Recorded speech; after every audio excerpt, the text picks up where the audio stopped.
Okay, so we're going to do a gallery widget today. So how to bring in a gallery widget. So we open up our widgets on the right, on the left, sorry, here. Just type in gallery. We want a photo gallery. We're going to insert it into our column and it will put some dummy ones in there. Now, as you can see, the dummy ones have some dummy text there as well. And if you click on the design up here at the top, you can of course change the layout depending on how many images you're going to put in there or where you'd like that text to appear, if in fact you want to use text at all. On this occasion, I don't want text to appear at all. I'm just going to get rid of all these dummy photos. So we click on image, and assuming you haven't uploaded any photos yet, you can click on the plus button and you should get a little pop-up here. Now I'm just going to use some pics we took at Inverell a few years ago, or we're camping. So you can just pick one, or you can of course select a bunch if you would like by holding the shift button down, or if you'd like to do individual ones, you can hold control down and click on the ones you would like. So I'm going to do that and then click the upload. Now you'll see when these all upload, I probably shouldn't have done so many for the purpose of this, but they will all upload, and you can see it says pending, so it just means it's waiting for at least one of these to finish first. Now when your images upload to the server will then make 5 different copies of this image. You don't see that at all. That all happens behind the scenes, and I do recommend you actually optimize the images first. So always optimize for the desktop.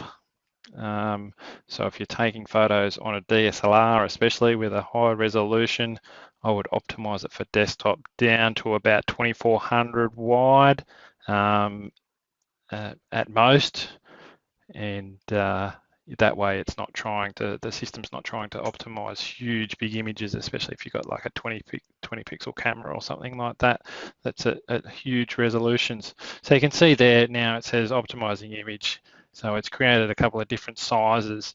Now what that means is it depends on how big the end user is looking at your website. So if they're on a mobile, a tablet, or somewhere in between, or the desktop, of course, it will just show the correct image. You don't have to pick that. You just pick the one that's right for you.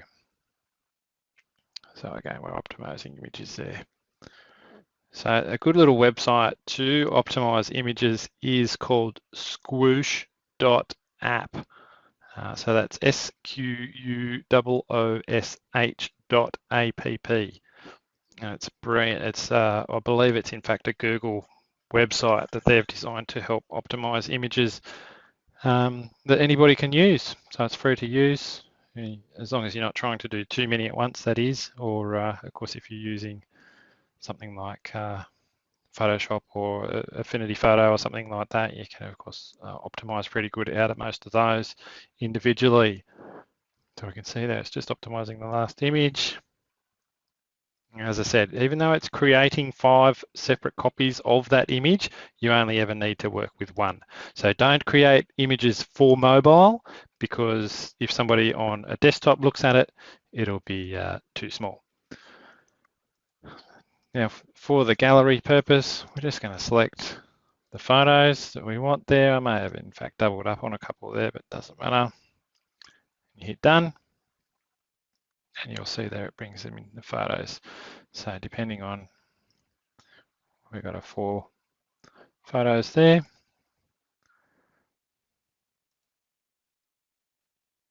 So you can actually change the number of columns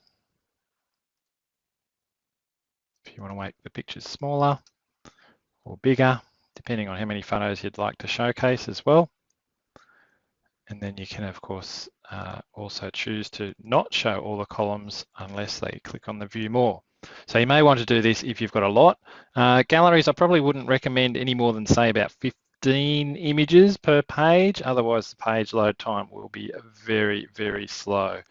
So just keep that in mind, that Google does utilize page speed, and you may have heard the term Core Web Vitals is a ranking factor now.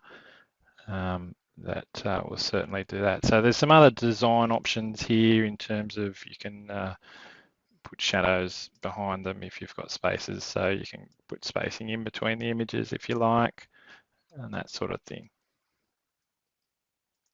And going back to content there, if you'd like them to be linkable, you just tick that one there. But if it's literally just a photo gallery for photo gallery purposes, that's how you do it. So you'll be able to see if we click on preview up the top here.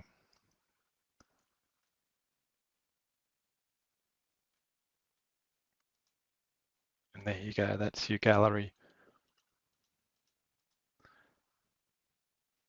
That's their little share button, whatnot, or download. And of course the view more should show the next three. So this is a little bit slow to load, being that it's in preview mode here. Once you publish your thing, it will actually finalize the optimization for the screen sizes.